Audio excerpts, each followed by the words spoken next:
লকচার দেখুন ওই পাশ থেকে একটা হিট দিয়ে মাছটা ছেড়ে দিল। কি রে রতন ভাই লক ছেড়ে দিয়েন, লকটা ছেড়ে দেন ভাই, লকটা ছেড়ে দেন।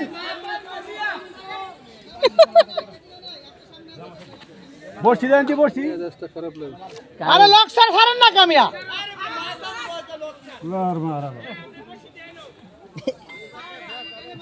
মাছ ওদিক থেকে হিট দিয়ে মাছটা ছেড়ে দিল, ওদিক থেকে ওই পাশ থেকে হিট দিছে। এই যে মাছের সাইজ নিজ হাতে হিট করেছি, আর সেই রকম ফাটাফাটি সাইজ। এই আর একটা হিট।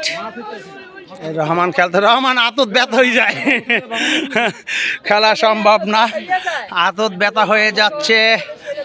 এই যে এই আর একটা খেলছে, এখানে আমরা একটা উঠেছি, চমৎকার ফাটাফাটি, চমৎকার একের পর এক হিট দেখতেই পাচ্ছি। রহমান তুমি কিন্তু বেতাল অবস্থা তোমার। ধন্যবাদ সবাইকে।